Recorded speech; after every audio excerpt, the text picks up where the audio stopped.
Glacier, Altair, and the merge, Ethereum developer never stopped amazing us with their work.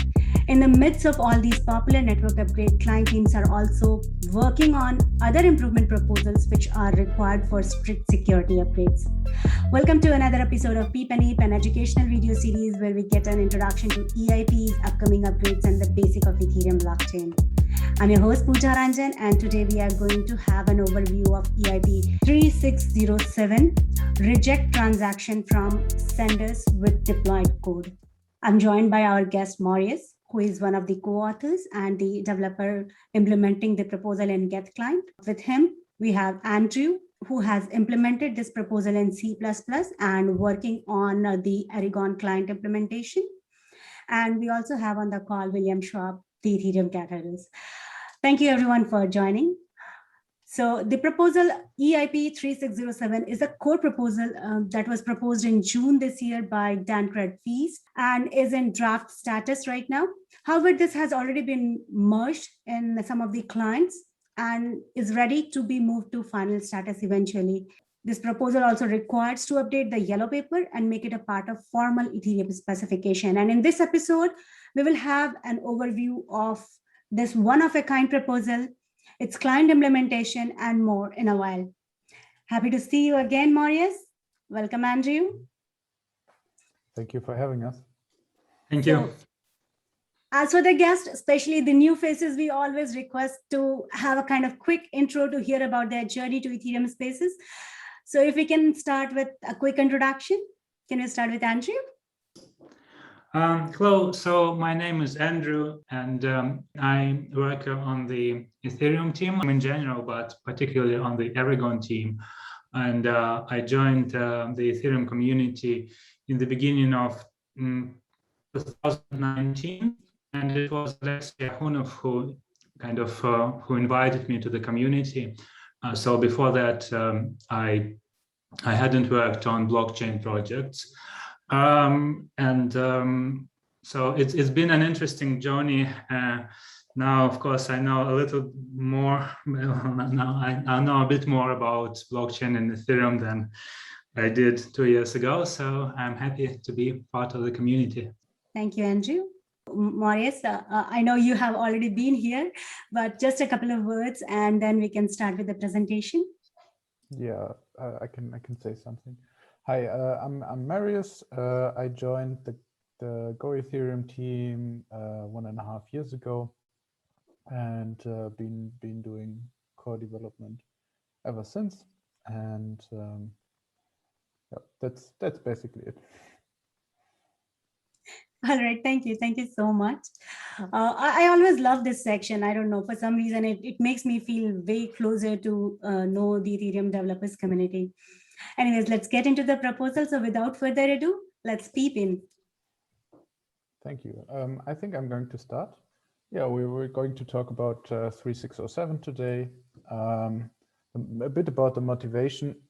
So basically, there were some discussions. Dankred had some discussions about the security of EOAs.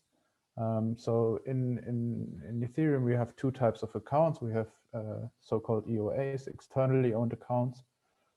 Those are accounts or externally owned addresses. Those are addresses that have a private key. And we have contracts. Those are addresses that don't have a private key. So one problem is that if you have a large enough computer, you can basically create a contract for which you know the private key. For that, you have to find a collision between an EOA and a contract. This is highly unlikely. It requires 2 to the power of 80 operations, but it's not impossible. And given the recent rise in computational power, we made some calculations and came to the conclusion that this is not that unlikely as we first thought.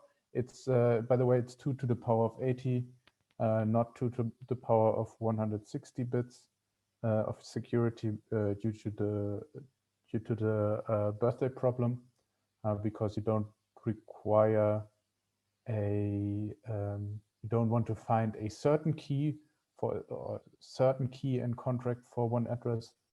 You just want to have any key or contract for one address.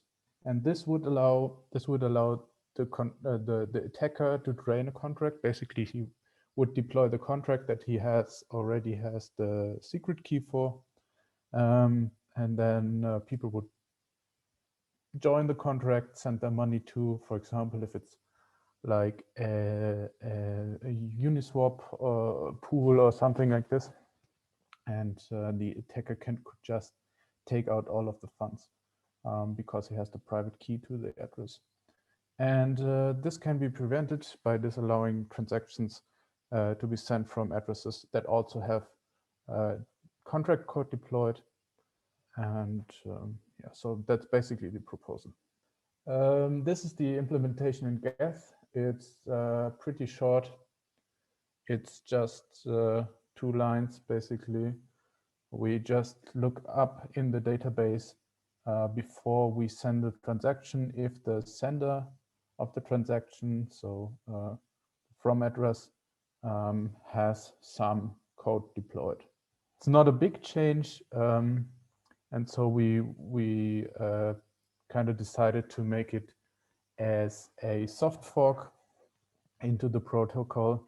So basically, just have the clients implement the change whenever they want to, because we don't really see that we don't think that someone is currently trying to exploit this, currently spending the energy for that, but we just want to make Ethereum future-proof against this type of attack. One big issue with that was testing. One thing that can be done is that contracts can be deployed in the Genesis state. So basically, if you create your Genesis, you can have the contracts already deployed or already be part of the Genesis file. And those can, of course, be deployed to EOAs. And we did that a lot in testing. So we have the Ethereum tests repository, which contains tests for basically all Ethereum functionalities, especially for the EVM. And these tests relied heavily on EOAs also containing code. And so we had to rewrite a lot of tests. And one problem that we ran into is that 3607 couldn't be merged into Geth without fixing the testing first. But we also couldn't, so we wanted to add an inverse test, basically testing that 3607 is enabled, but that couldn't be merged into the tests before the EIP was merged in Geth. So we had like a cyclic dependency there. And so we decided to skip the inverse test for now and just fix the tests so that they don't rely on this EOA having contract code, merge the tests, merge 3607 in Geth. And then now there's a PR open to add tests to test that a client is really implementing 3607. And we also had to update the yellow paper to solidify this rule. Basically, it's a new rule that we have to that we decided to apply retroactively because we know we ran a full sync with the updated code to make sure that no one has ever exploited this, and so we're sure that this has never happened, and so we just made the decision to have this rule basically apply retroactively. Yeah, some of the gotchas that we came across. Basically, one problem was that ETH call is sometimes used to construct transactions from multisigs. So an old version of the Gnosis safe used the ETH call method to construct the transaction as if it was originated from an account. And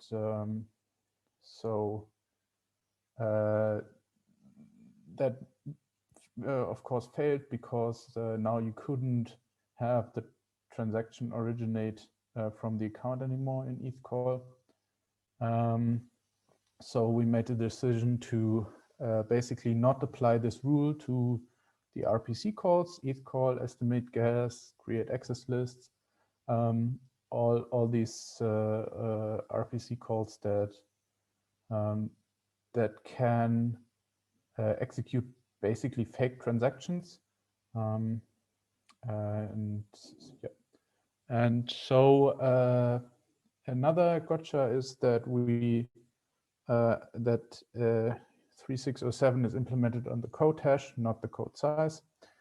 First, we decided in the beginning we had it implemented as CodesSize, but we thought that maybe with code regenesis and forgetting old contract code, state expiry, sorry. So with regenesis and state expiry, it might be the case that the CodesSize might become 0 in the future, even for non-empty accounts. And so we said that we're going to implement it on the CodeHash. In another gotcha in Geth, the get CodeHash method can return either an empty CodeHash or a empty hash. Those are different things. The empty CodeHash is basically the hash of 0, and the empty hash is just all zeros. And in both cases, we accept the transaction because there's no code deployed. That's already it for me about this proposal. Thank you. So Andrew, if you would like to go next and post your talk, we will bring up some questions. Sure. So let me share my screen, and I would like to go through the changes in the yellow paper. So if you look at the yellow paper, the PR was merged, and of course the changes only to one file because it's a big text file, and I have the yellow paper rendered. The changes basically introduces a new condition on transaction validity, and it says that it's this condition number 4 here, that the sender account has no contact code deployed, and which here in the notation of the yellow paper is that sigma, which is the state of the transaction sender, so the account in the state corresponding to the transaction sender has the code hash equal to the catcheck of an empty string. So this funny notation means catcheck of an empty string. Also, there is a formula here that lists the conditions when a transaction is valid. So we simply add a new line here.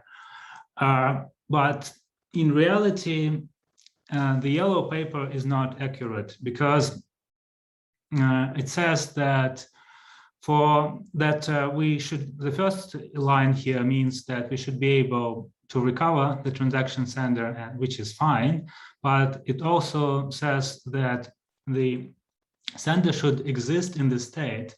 But historically, there were some transactions with zero gas price for which the sender did not exist, and we did allow that. And Marius actually touched on this. I'll explain, I'll go into the implementation and but basically, yeah, it's a small inaccuracy in the yellow paper, so we should address that so that it's like historically accurate. But it only affects some weird transactions where you allow zero gas price, because by default, if an account doesn't exist in the state, then we assume that its balance is zero, and obviously you need to be able to cover the transaction cost from the balance. So you can only allow such transactions if the upfront cost is zero, which is only possible with the zero gas price. So there is that. And I'd like to go into just a little bit more detail on how it was implemented in Erigon and Silkworm, and I'll talk what Silkworm is in a moment. In Erigon, the implementation is very similar to that of Geth, because that part of Erigon is pretty much similar to. Erigon was based originally forked from Geth, though we changed the architecture quite fundamentally in certain areas, but here it's still very similar to Geth. So this PR introduces a new error condition, error sender not an externally owned account.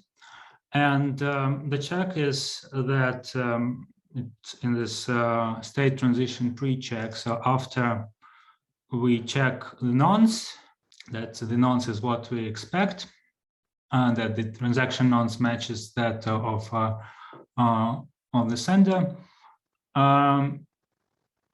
that the code hash is not equal to empty code hash, and it's also not equal to zero hash.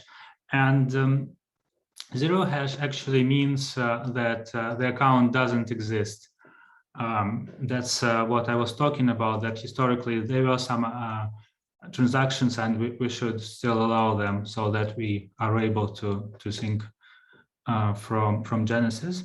And this code, this state get code hash, it's called, in Erigon, we call it Interblock state, because that corresponds to kind of the state version that exists while you are executing a block. So I can show you just how it's implemented in Erigon. This interblock state get code hash and does some capturing of the account read, and then it has get state object, and if the state object is nil or is deleted, then it returns zero hash, and it's the same as in Geth. So zero hash here means that the account does not exist. Otherwise, it just returns the code hash. So that was that's the gist of the change. And also in this PR, the Ethereum tests were updated to the latest release, because previously in the tests, there were some instances when transactions were sent from a smart contract. So we had to update the tests, and kudos to the Geth team who pushed through all the test updates. So we can now use the official Ethereum tests verbatim. As you can see, the change is rather trivial. And also I'd like to show how it's implemented in Silkworm. And Silkworm is a new C++ Ethereum client. It's based on the Erigon architecture. And you may ask, why do you need a new client? Well, a few reasons is that the original C++ Ethereum client, Alice, is pretty much dead. It's not maintained anymore. And we feel that it's a kind of, in that C++, it shines in being when you need the top performance, like when you need the last bits of performance. So that's what we want to achieve with C++, to be the fastest client. available, and of course, like we want to build using Erigon's architecture, and also it's because Erigon uses Geth code. It uses the LGPL license, and we want to have a client with the Apache license, because then some maybe for certain people and particularly corporations, the Apache license is friendlier compared to the LGPL license. That's another reason, and also like a third reason is that C++ is probably better if you want to Golang code and your Rust code talk to each other, then they will still probably talk via C, and maybe with the C++ providing a C APIs is probably easier. And another reason is that we have a very fast EVM implementation, EVM1. Thanks to Pavel Belitsa, it's a really cool project. So we kind of wanted to build on top of that. So that's Silkworm, and it's still under very active development. It passes the Ethereum tests, but it's not a fully fledged client yet. So it has the execution implemented, but we still have quite a lot of work to do to turn into a fully fledged Ethereum client. So I just wanted to show you this change in Silkworm, because in Erigon it's very similar to Geth. Here also I had to update the consensus tests, and because of the update, the timeout is increased.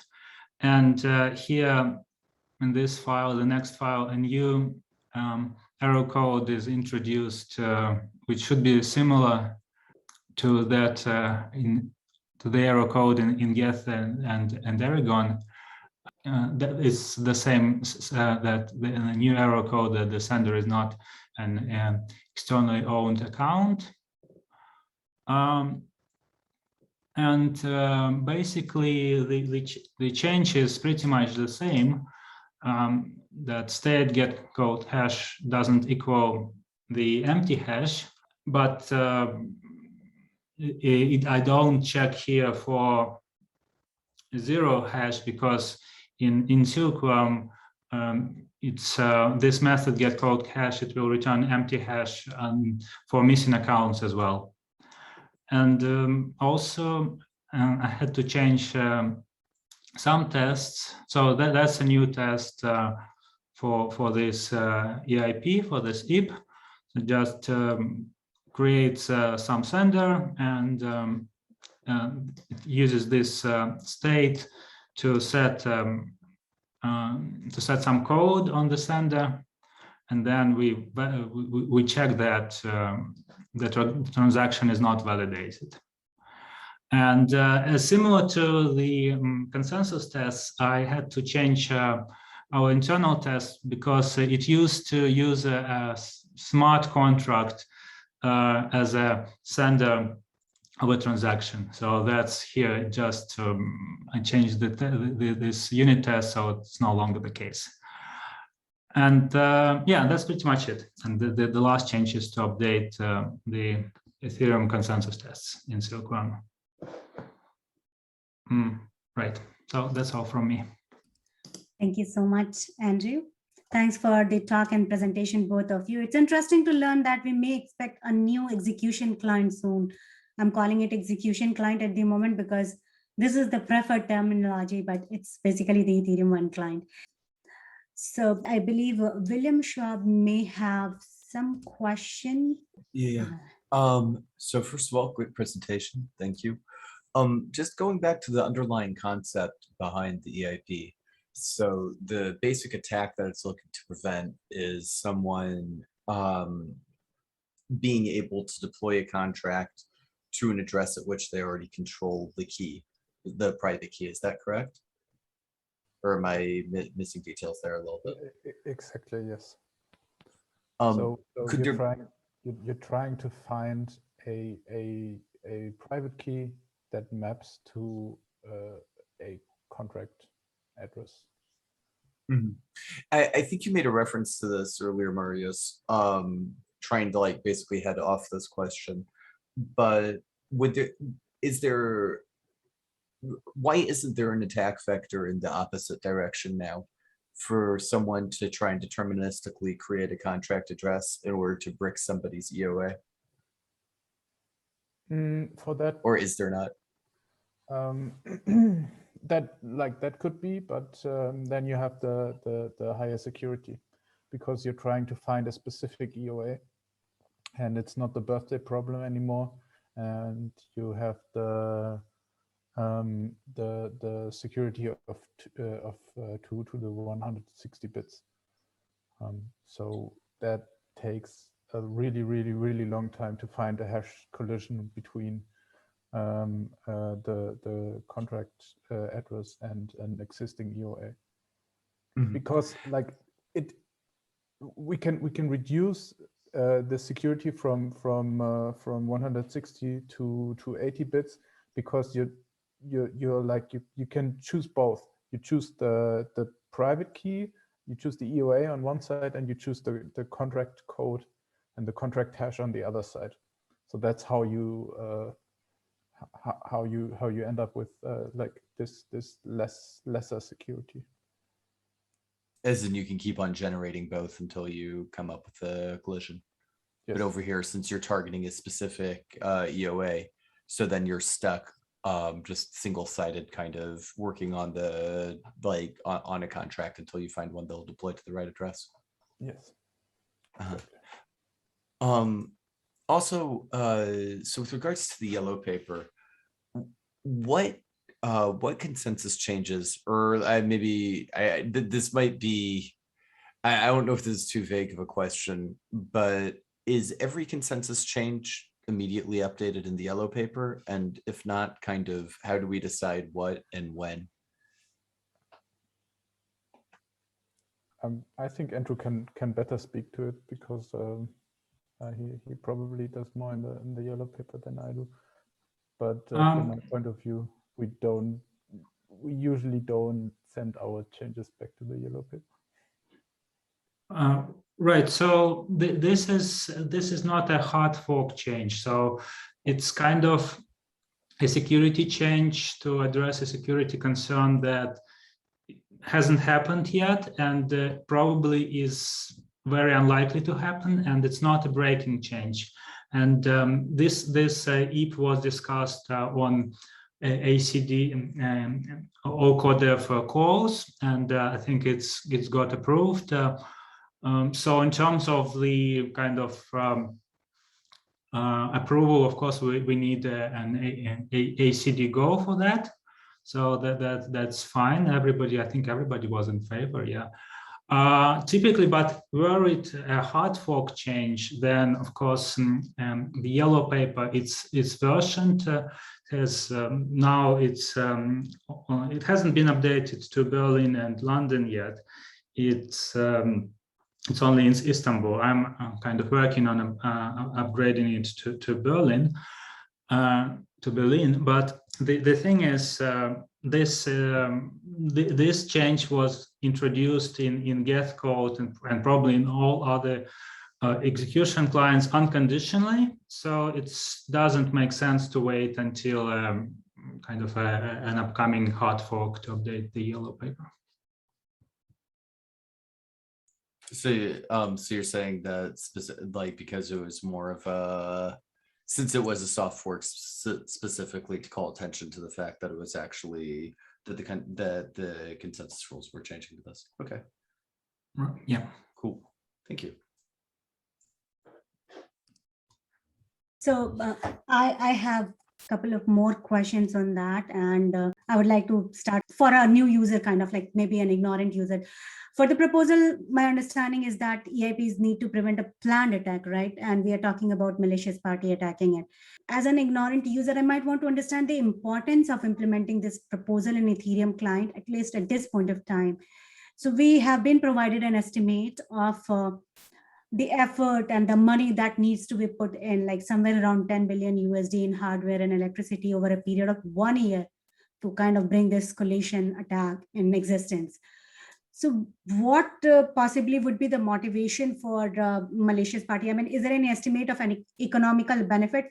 I remember Marius mentioning about the Uniswap account attack. So is that be like just one contract at a time or multiple contract, or is that something that can be estimated? Yeah, so you could drain one contract if you generate the collision. So you would. The problem is not really the user funds, because those are probably minimal in what compared to the cost that this attack would require. The bigger problem is that it was not specified, and so it could have been that like some clients allowed for this transaction to go through and others did not, and this could have resulted in a chain split. I'm pretty sure it would not have, because the tests are written in a way to prevent it. But if some clients are not really correctly testing, not really having the tests updated to the newest version or whatever, so that would have been the biggest concern, that different clients or different versions of the clients would have acted differently, and so we had a chain split. And yeah, I think it's not really fixing an imminent attack. It's more about future-proofing Ethereum against nation-state attacks in the future. So if we have to talk about it in percentage, it's going to be 0.0001% or something like really low. Yeah, 0.0 and then 80 zeros, 1%. Great. A follow-up, maybe it's about an imaginary situation where this EIP is not implemented and we are on the other side of the merge. Could we imagine any difference in the occurrence of a collision between contract and EO after the merge? So the way the merge looks right now, there's no change to the execution, to the transaction execution in the execution layer. So we have some changes to the way. It's basically you take the execution layer and you take out the stuff that does the proof of work verification, and you put in an API for the consensus layer to call. So there's no changes to the way transactions are executed. So yeah, it has no impact on post-merge land. That's good. Like it's really impressive, like how seriously Ethereum takes security, and considering that merge would not have brought any changes, it's good that we are implementing this proposal sooner rather than later. I have another question related to one of the slides about gotcha, right? So if I understand that slide correctly, there are certain situations which are like exceptional cases and in which these kind of transaction would be allowed. I'm trying to understand if this is the situation with Geth only, or is it with almost every client? Do you have any opinion on this, Andrew and Marius? So yeah, for us, it is an issue if you deploy, like if you specify contracts in your Genesis, and we know that we did it with tests. We know that some people do it on private networks. So if you have your own Ethereum fork, you could have done this, just specified a contract in the Genesis file that you know the transaction to. So if you then update all of your nodes, so for me, I see no way to do why anyone would do this, except for trying to steal user funds. So if like if your blockchain did this, if your private network did this, then I would be concerned. And but if you update your node to this version, then you wouldn't accept those transactions anymore. All right. Thank you. And Andrew, while the implementation of the Silkworm client, the C++ implementation of this proposal, were there any corner cases registers, and do we have a list available?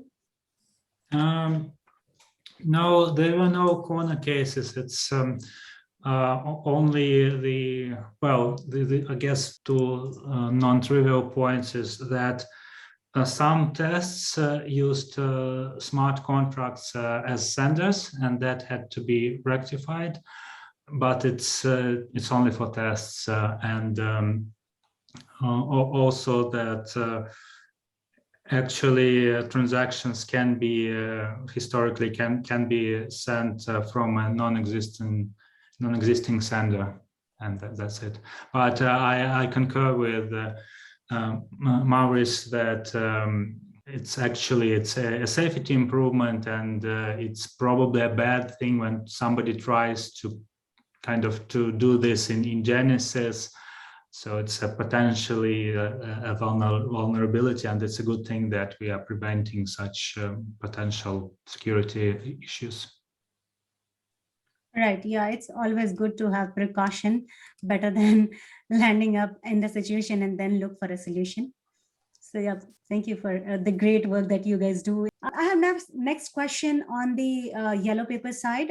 As William were asking about the soft fork and the hard fork. So my question is, how often we come across with this kind of soft fork, and what makes us like a part of a soft fork, not the hard fork? Though this particular proposal is about security and every client is implementing, then why we are not going with the hard fork? Is it because we are having it implemented at different time in different clients, or is there any specific reason that is considered while considering for a hard fork and a soft fork? Well, I think with this change, there is no need for coordination. When you introduce a hard fork change, then all clients should agree on the block number from which it applies. Here, it can apply retroactively, so there hasn't been any transactions, and it's very unlikely that it's feasible, but somebody has to spend like what, $10 billion to even potentially trigger this attack. So it's very unlikely that it will be a concern in the upcoming months or years. So whether a particular execution client implements it now or in a year, it doesn't realistically matter too much. So there is that's I guess that's the reason. It's there is no need for coordination. Yeah, and you can also apply it retroactively from block 0. Yeah, I think it was more of a clarification than a real change. We wanted to clarify what the behavior is if you do that, and that this should be disallowed. And so, yeah, and one thing is why I think we chose to do it in a soft fork is that doing stuff in a hard fork is pretty expensive, just in the amount of hours that we have to put into everything, into coordinating, into testing, into championing this proposal through 10 different all core dev calls and everything. So I'm pretty happy that we could just slip it in to make Ethereum secure and not go through this whole hard fork process. So basically, it's like the hard work process takes a lot more toll on Ethereum developers. I understand that part. And because this is one of the changes that we would want to be registered, we are updating the yellow paper instead of making it a part of that. It's very much clear now. Thank you for this clarification, right? So my next question is about the Silkworm client, the C++ implementation of Ethereum protocol that we are expecting soon. As you mentioned, that this has the architecture of Erigon, and it aims to be like the fastest Ethereum client. And also in the GitHub, I found that it is using libmdbx, which is like one of the fastest database that also supports the lightweight solution. So in theory, I'm assuming that it could be for new users who wants to join the Ethereum blockchain with this lightweight solutions. But for the Erigon client, what could be the future of the Silkworm is here? Like, do we see Silkworm as a replacement for Erigon, or do we see them coexisting? I think they will coexist, and it's kind of there are no plans to abandon Erigon and switch it to Silkworm. Silkworm is still very experimental, and also we have expertise in of course in Erigon, and we have expertise in C++ and building like C++ code base, and also we even try to, like, there is a new even more experimental client, Akula, written in Rust. So it's but there are no plans of decommissioning Erigon, not yet at least. So yeah, the plan is for them to coexist, but probably we'll want, I think three implementations is enough. Right. Yeah, I mean, it's good. It's interesting because these days we are talking about client diversity, and that also brings me to my next topic. So if we have one more new client coming up with a different language, we can expect that some of the devs will be working there, and it will at least lend a hand in the diversity that we are looking for. So client diversity has been an active discussion, considering the Altair upgrade and the Ethereum network upgrade for ETH1 chain. We have discussed this in like quite a length in summer 2020, and I believe the lead developer of Erigon, he had some questions and we looked into that, but we didn't see any significant change over the period of time. Geth is still the dominant client, and it has over 70% of client share. So that's too much for one client to handle. I can understand the pressure these developers have.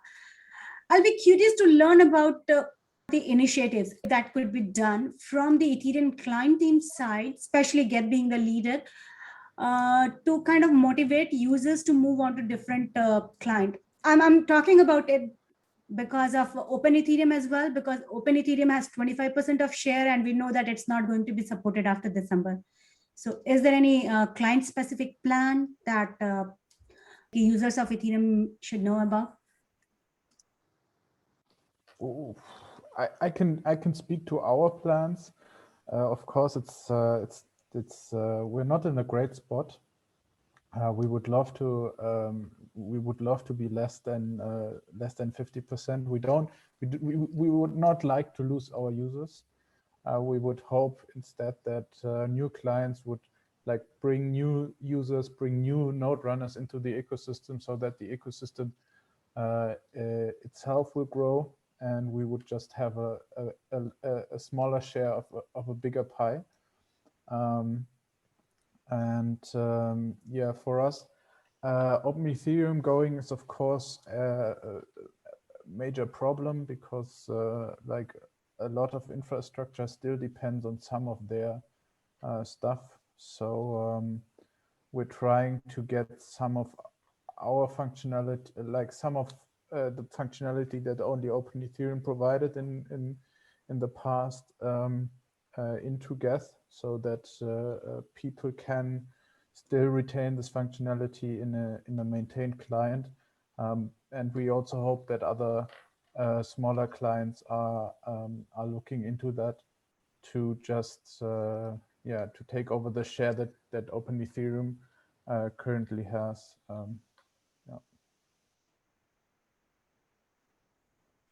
Yeah, I'd like to add that in Erigon, we try to support some of the APIs that Open Ethereum has, and also to support Aura, which is a consensus mechanism. As that work is still ongoing to kind of to provide better compatibility with Open Ethereum API and support its users. Right. I think this is a big opportunity for like minor share clients. And if there are more documents on migration of clients, might be helpful for new users or the existing user to be onboarded to a different client. I'm wondering about some of the testing thing. I understand the Geth team has to do a lot of testing for a lot of proposals. Say, for example, this proposal, and you mentioned that Geth team did it for the first, like they were the pilot in that. Is there any standardization of these testing or the matrices that you guys are using that can be used by different clients? Do you think that would also help us help other clients to work on the different side of this implementation? Yeah, we have the Ethereum test repository. It's on GitHub, Ethereum/tests, which contains testing for a lot of stuff, the EVM mostly. I've implemented cross-client fuzzing so that like we're always trying to help other clients test their stuff, because we've seen in the past that some clients just didn't have the manpower to do that. And we hope that in the future, like dedicated teams can work on this, so that we can really focus on Geth and not like do this testing for other clients. Yeah, right now we basically have to do it because not many other people are willing or have the time or the resources to do it. So I implemented fuzzing for different EVMs, so that you can create tests that are executed on the different EVMs, and then once a transaction is executed, like you compare each operation that was executed to see if there are any difference between different implementations. And it already found I think around 5 to 10 bugs in Nethermind, Bisu, and also an old one in Erigon that was fixed, I think, in the time that I wanted to report it. So it was already fixed. And it also found the one in Geth that we had fixed sometime previously, so in an old version of Geth. So yeah, that is definitely going on. If any client teams are listening to this and want to be part of it, it's on my GitHub fuzzy VM, or just contact me directly. You need to implement EIP-3607, which standardizes the tracing format for the EVMs. But and then we're currently trying to standardize the JSON RPC API, so that we can also create test cases, just to make it really easy for people to implement. And with the merge, I have implemented some test cases for the engine API, which is basically the API that is provided by the execution layer to the consensus layer. And we have test cases for that, and we also have differential fuzzing for that. So if you're looking into implementing or implementing the merge, implementing the consensus layer, the engine API, then also come talk to me, or go to my GitHub /mergefuzz, which has the fuzzer for the engine API. Awesome. I really did not hope to see a solution today, but I'm glad to hear about all these activities going on. And I believe every step in this direction is helpful. And we are almost close to an hour. I have just one last topic to touch on, and that's EIP status. I mean, this is almost implemented in every client, certainly a candidate for last call, but before that, we would want to see this in review. We want to, like every proposal, follow the process of it. And as a member of a process improvement group, we would highly recommend moving it to the review, the PR coming from the authors. But in case of bandwidth issue, the CatHeaders team also helped that.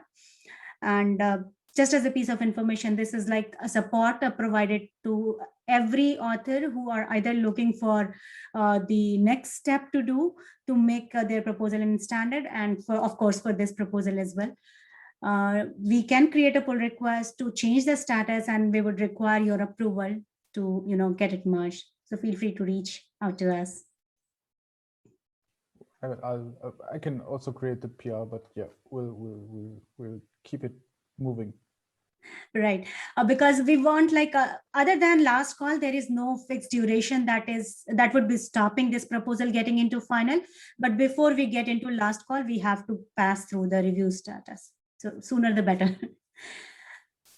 All right, it's time to wrap up, and we appreciate you both taking out time, talk about this proposal. I mean, this is a special proposal in itself. We don't often see this kind of code proposals which are not considered for upgrade. So I hope the information shared today, not only on the proposal, but also on the process and the new client that we may expect soon, is going to help new users and understand the current user Ethereum a little better, with a hope to see a decent client diversity in Ethereum execution client as well.